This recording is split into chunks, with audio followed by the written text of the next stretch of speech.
Hey there guys, welcome back to the shop. I'm for Willie D, now I'm Willie D. Hey, before we get into it, I'm working on this Jeep today. I just want to say thanks to all you guys that have been out there giving me good feedback and let me know what I can do to improve this channel. I just want to take a second to just, give a shout out to all of you all have been watching and been patient with me and trying to make this thing better. Anyways though, let's get on into it.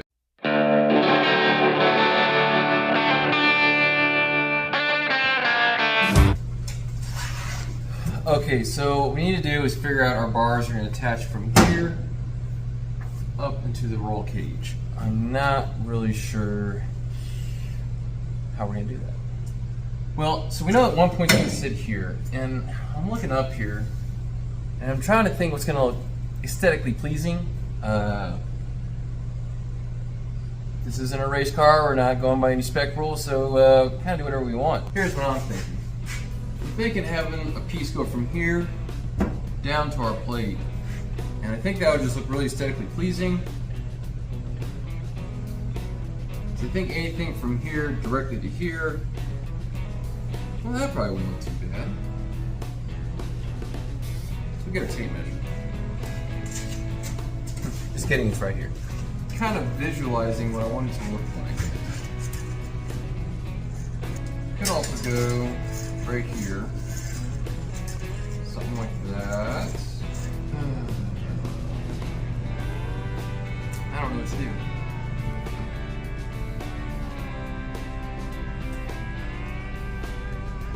Of course, another option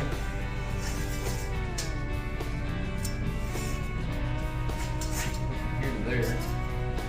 That would actually be kind of cool because I could make a rack out of it. So I could put my gun rack. What is it? It's a gun rack. A gun rack? I won't be using the edge portion of this, but I'll set this up here and kind of step back. Tell me, what do you think that looks like? I think that's gonna work.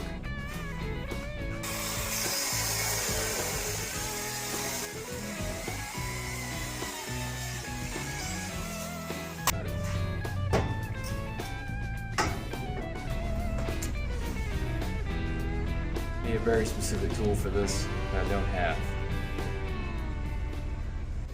Okay, so what I really need for this right here is I need a special tool. It's like a coping gauge or a coping feeler. So basically what you do is you take the tool and you put it up to it and it gives you the shape of what your coat needs to be on a custom coat. There's something that's pretty atypical.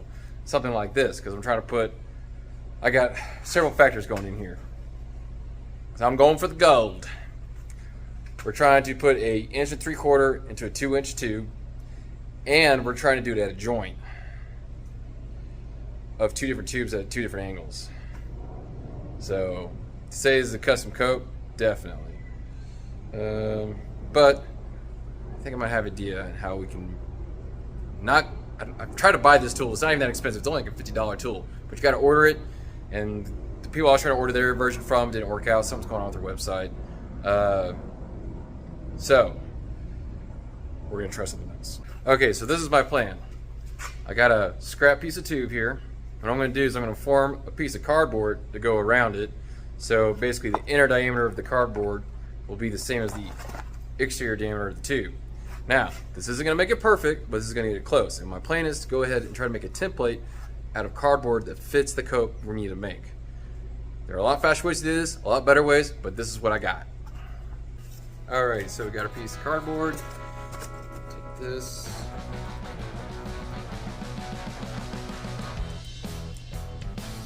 There. Piece of meat.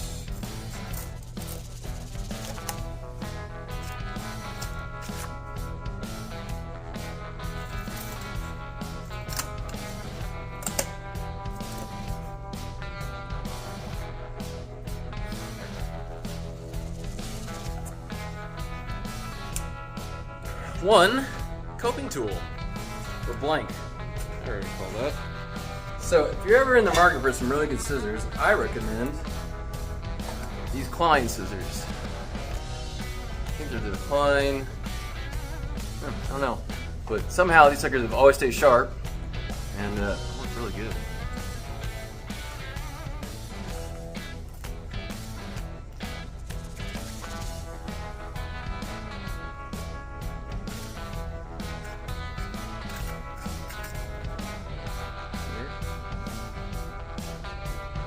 is all something new for me that I'm trying out. This may or may not work out.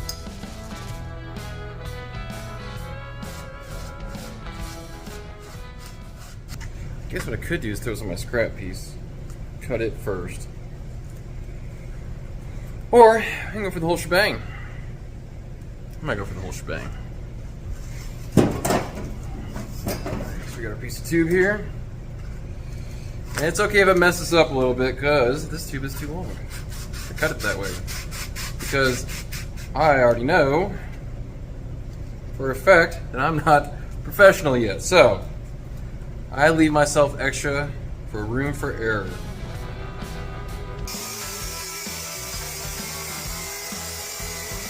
Alright, check out our fitment. Okay, let's see if it fits. And not even close. Oh. I think it's gonna save me this time. Problem is that, man, this notch that I'm trying to make is actually super complex. Just because for the fact we're doing two different tubes at two completely different angles on both the X and Y axis, if you want to get real technical with it. Also the Z, I guess, technically. They're completely like on different planes and different angles, and the worst part is that it's 2 inch, so 1 3/4 going into 2. So what I'm trying to get at is that this is a very complex shape I'm trying to make, and this, that didn't work. So looks like we're gonna have to wait till the right tool comes in. Several long days later. So we got our tool in. Alrighty, so this is the tool that I was talking about originally. Took a couple days to get here.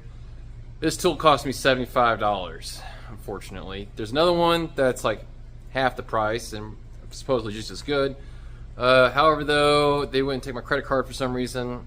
I don't know what's going on with the transaction there. I was kind of in a hurry and I didn't want to have to figure it out. So, was this worth $75? Well, if it does the job like I hope it was, definitely. Does it feel like I'm holding $75? No, it does not feel like that. It feels like a piece of plastic they put a bunch of needles in. So, as long as it gets the job done, I'll feel okay about the purchase. Either way, though, they're definitely charging way too much for this tool. I already tried using this tool, kind of, sort of, but I figure I start over again so that way you guys can kind of see the process I'm going through.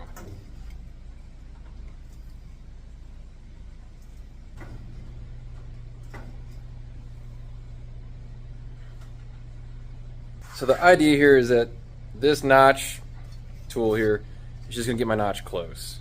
And it's hard to say what is close, being the fact that I thought I was close last time and it turned out I was way off. So we're going to try again. So you can see the difference here. This is the notch I eyeballed, and it really needed to be more like right there. You can see how far off that is. And along with this side too. So we still have the potential to make this work. I think we can actually still use this piece, which would be awesome because this is like 30-40 bucks worth of tube. When it comes to cutting all this material out that we're gonna need to cut out, I'm gonna try something a little bit different. This side I might do with the chop saw, not sure yet, but this side, it's pretty wonky because the notch I already put into it, and it's the way it goes into our notch as well, because the two different angles where these two tubes meet. That's the reason why it's actually not like a perfect V. So I think what I'm going to do is I'm actually going to go ahead and cut this out with the cutoff wheel and the vise. So let's give that a shot first.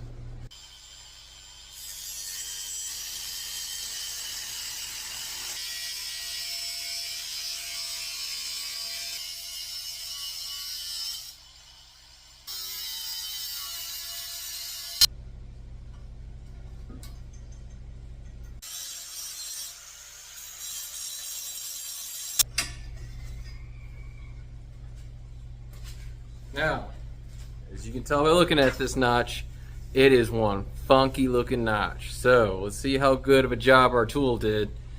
And I'm hoping this gets us at least, somewhat close. And even if I don't, as long as I get the notch right, and even if it turns out I already cut too much off for this piece to work, this will mean and solidify the fact that that tool does work.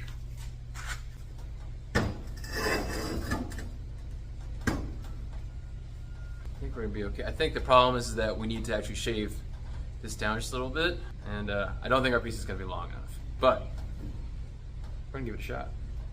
We're gonna give it a little ye old try, if you know what I mean.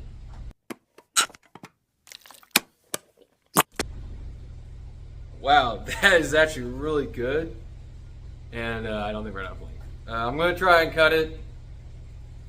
Add it. Here, I'll show you the problem. So as you can see right down here at the bottom where we're gonna weld it to this plate, big old gap. Well, that's because I was planning on, once I had that side down, I would know what angle to cut it at. Once I cut it to the angle, it's clearly not gonna be enough. We're learning though. I think if I had this tool to begin with, I probably could have got this on the first shot. And perhaps play a little game called Just a Tip. We're gonna make this first one, probably half an inch longer than it should be.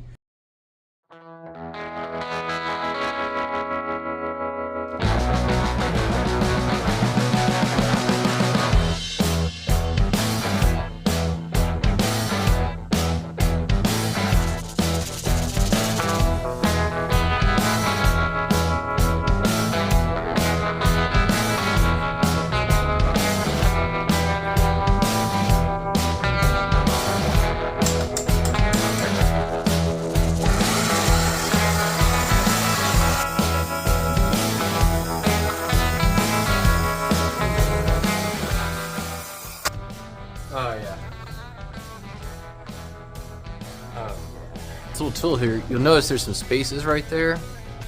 There's not a needle. I think that's what they're there for. I think that's so you can fit a marker in there and get your clocking right. And you go to mark it on your tube.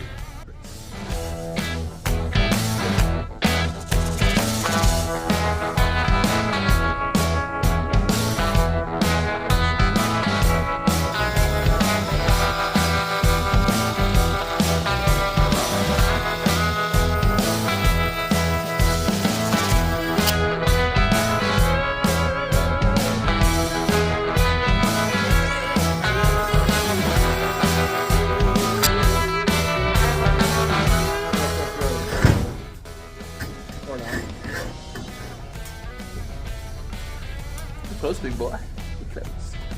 And the clocking is correct. Right there is where we're landing. And that's over the halfway point. And it just looks so good right there.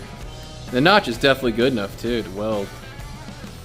I mean, the underside of it, it's a little big, but I think it's weldable, especially for what we're doing today.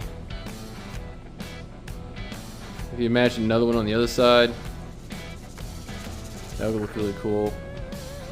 I think I'm gonna leave it. Maybe I will cut it. Because down here there's still a little bit of a gap because it's actually a little bit too long. And there's a little bit of gap up there on the other side because it's a little bit too long. Maybe instead of taking a 1/4 inch out, maybe I'll just take an 1/8 inch out and see where it lands. Let's do that.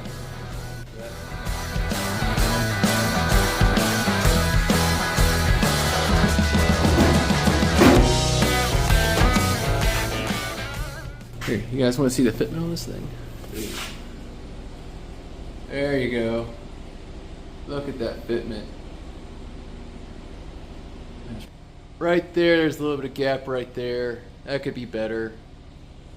That could definitely be better. That's probably... Oh, it really isn't that bad. We're getting in there. We're getting better. Still not a perfect notch. Definitely could have done it without that tool. Glad I got that. And we just got to do the other side. And eventually we're going to do the forward bars up there. So that's what I'm going to use these other pieces of DOM for. But I need to go back and get more DOM because I don't have a stick long enough to go to make our other point over here, which I'm sure will need to be 43 inches and 3/4. In a perfect world. Probably not. More to New Mexico metals. You gotta mess up with the sticks. So hopefully we can get this other side put in. I think we got the notching process down. Hopefully we can get this in the first try. Let's see if we can do it. As you can see right there, X marks the spot.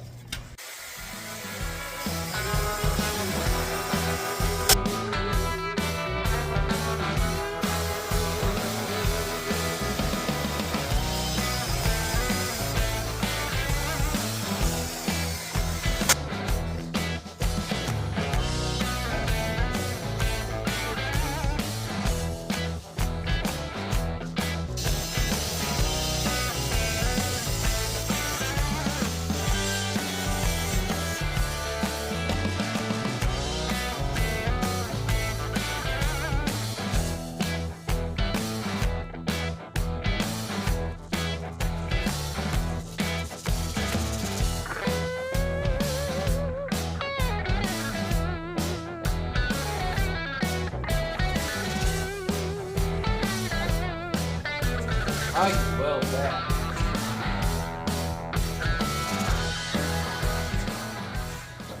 Let me show you what we got going on here. Okay, after pulling this thing in and out about 10 times, there's the biggest gap, but it's really not that big. It's actually pretty small. It looks big because everywhere else is like, oh man, it's freaking money. Like the other one, I'm sure I could probably keep going until this thing is perfect. However though, I don't want to go so far that I screw myself. So, this is definitely good enough for what we're doing today. I consider it a victory. The next portion we're about to work on are these bars that go between the rear hoop. They're going to attach over here to the forward hoop. And here, we have the old bars that used to do that job. They went up there like, oh, you can't see, kind of like so. So, these clearly won't work anymore because our dimension here has changed in between, so I can't just re-weld these in. The angle of this bend though was, man, it was perfect. It looked so clutch. So what I'm going to do is I'm actually going to go ahead and replicate this portion of it with this, I don't know, I got to measure it out. I think it's like a 20-degree bend. It's not much, but it is something, and it makes it look really cool. And then I'm going to make up for the mount that we moved on this side. The reason why I'm putting it on this side and not this side is because I moved the hoop just a little bit, and I didn't just move that one back, and this was actually really close to touching our fabric soft top. So my plan is that by extending this side forward is that it'll actually move this whole bend back a little bit, and therefore it won't touch our soft top. At least that's what my plan is in my head. We'll see if it actually works out or not.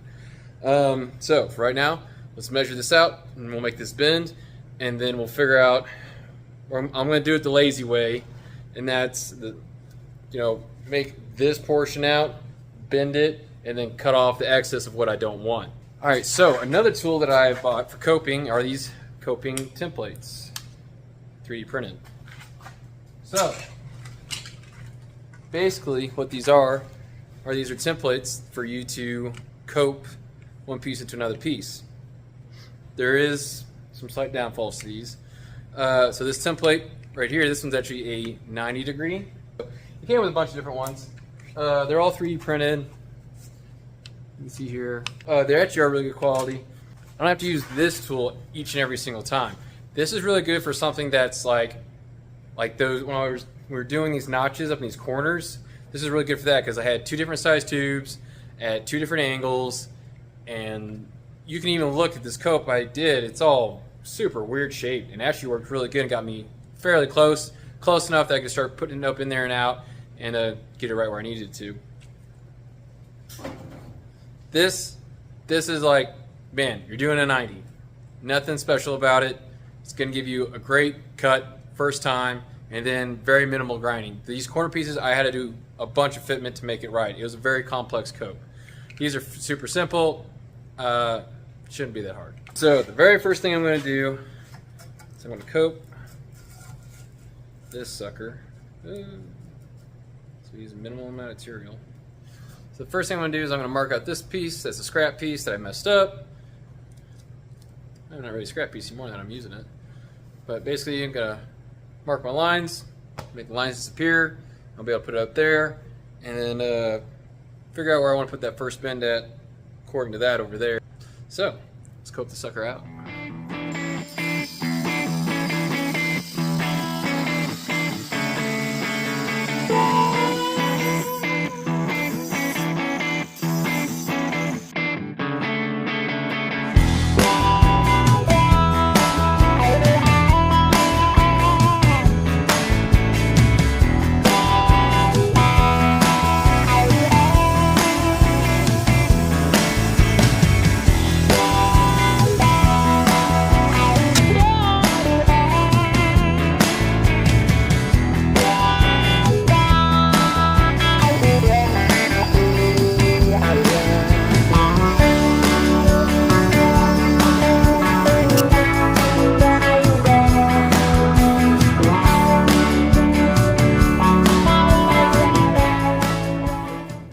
All right, it's a new day. I got our bars up here, made a second one. Came out great. Got a printer on that now. We're gonna start tacking things here in just a second. The first thing I want to do is I have this plate down here in the bottom. It still has these really nice square edges that I want to take down and make it nice and round. So before I start tacking anything together, I'm gonna get that rounded out. Then I'll put it all back in the place where I want everything. Make sure everything's copacetic, and we're gonna tack her up.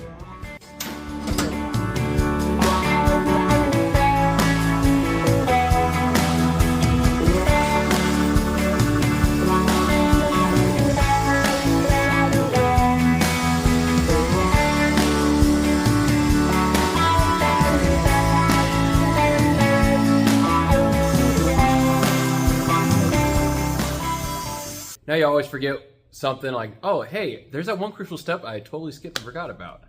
Well, luckily I remembered before I started to weld anything at all.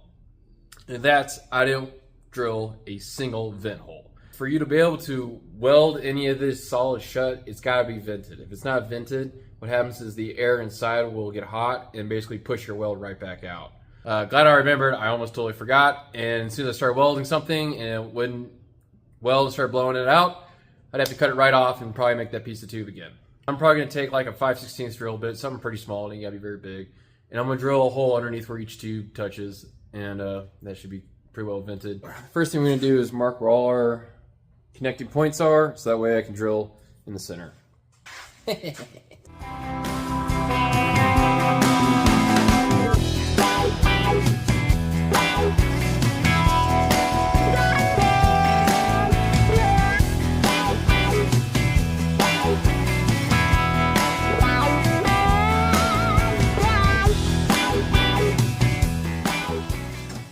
So I'm gonna go over everything with some acetone real quick, get it all cleaned up, make sure there's not any chemicals or Sharpie left.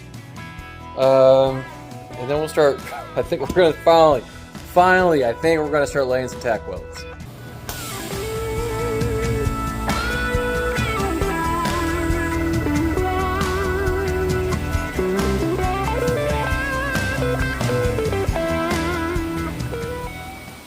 I'm gonna take a break, we'll come back, finish welding the sucker up. Man, I'm probably gonna call it a day today after that. Oh yeah, you see? Pretty welds, yeah. Looky over there, not looking too bad. Oh yeah, looky there. Oh yeah, look at this one right here. Oh yeah, and then we go over here. What in the wild world of sports is going on around here? Has anybody got a dime? I don't know, James. Somebody's got to go back and get a shitload of dimes. Yeah, I might be grinding that one out. It looks like crap. Alright, so taking the better part of the day, I got this sucker welded up. Ooh, over there. Ooh, looky there. Ooh, don't look at that one. Ugh. Ooh, this one over here. Ooh, yeah. Ooh, so fancy. Oh, nice. Very special, yes. Anyways. So, I'm actually really happy the way this turned out. There's definitely a few mistakes that I made. I made these bars just a little bit short, and I thought I made them long enough. I don't know exactly where everything went awry, but you can see there's a pretty good gap right here between my hand and the dash. There needs to be some gaps for me to still flip the windshield down, but I just wish it was about an inch farther forward, maybe even an inch and a half. But I'll live with it. It's not that big a deal. I can still get it out without a problem. I know it looks like it's taking up a bunch of foot space right here, but the truth is really not. You can be young and supple to hop up in these four-wheel drives anyways, right? So, this is not an old man's Jeep to get in and out of, that's for sure. And if I ever want to redo it, I can. I'll just have to cut those bars off, push the hoop forward, and ding-dong try again. But, as for right now, though, before I went out of this thing, man, it looks really cool. I'm actually pleasantly surprised how well it came out. I don't think that this is really out of the realm for anyone else to really do. So I got lucky with the fact that I went ahead and bought this roll bar and that forward hoop already pre-made. That's a lot of bending there that I didn't have to do, and it saved me a lot of time. And it laid out a great foundation for a roll cage, for my first roll cage, since I've never done one before. There are definitely cheaper options I could have gone down. I could have got a pre-cut cage and then just welded it in here. That would have been tremendously cheaper because then you don't have to buy a bender like I did. So right there's $1,000 you can save. However, though, I want my shop to be outfitted with stuff to do 1 3/4 because 1 3/4 is the standard for off-road cages, bumpers, you name it, chassis. And I'm trying to really, forward myself as a fabricator. Now, I did TIG weld everything, and it took me all day long. Like, this took me a full day. I put in a full 8 hours of welding today, just welding everything up. Now, I probably could have done it in about 2 hours if I just bust out the MIG. I refuse to do that, though, because I'm trying to become a better welder, a better fabricator. So, busting out the MIG, for me, would just be like, all right, it's done. But I want to become a better fabricator. Some of the welds I'm really proud of, some of them I'm not. But that's just part of learning, It's part of doing this. And though I got those down bars just a little bit too short, man, they really trick. And it makes me really proud of getting that bender and figuring that tool out. That was worth it, just to have that little kicker down there and all the future projects that I'm going to have and be able to use that tool. I'm really stoked about the things I'm about to do with this stuff. There's a couple other modifications I do want to do with this Jeep. The one thing I really wanted to ask you guys before I go too much farther into projects on this thing, there's one thing I really got to fix. So, this is the elephant in the room for me. And maybe you can already see the problem, or maybe not, but I never noticed it until I started working on this. And I didn't really mind where the spare tire right here was. I didn't really mind where the spare tire was mounted until one day I realized you can't see the right turn signal or brake at all. It is actually 100% completely behind the tire. So, my question to you is, should I just center the tire on the rack and get rid of the fuel can? Or should I figure out a way to do kind of like a spare mount in the bed? So be honest with me, what do you think? Tire in the back or tire on the gate? I realize we already went on the gate, but like I said, we're going to have to move to the center if we want to keep it on the gate so we can see that turn signal. I kind of like the idea of it being in the bed. I think it'd be higher than that, though, if you can imagine that being a little bit higher when it's mounted up. It'd look really trick. Only thing is, it's going to take up cargo space. So, we do put a tire in the back like this. It's going to make it less practical to go be a grocery getter. But I think this thing stopped being practical once 35s were put on it. We welded in this custom cage. So, yeah, you let me know. Should we put the 35 in the back or should we keep it on the gate? Tell me what you guys think down in the comments. Where should I put this spare at? Anyways, though, we're going to call it a day for today. I'm exhausted. I still got to get some chores done, and then I got to head out to work tomorrow. So, until next time on 4 Willie D. Bitch. Ooh.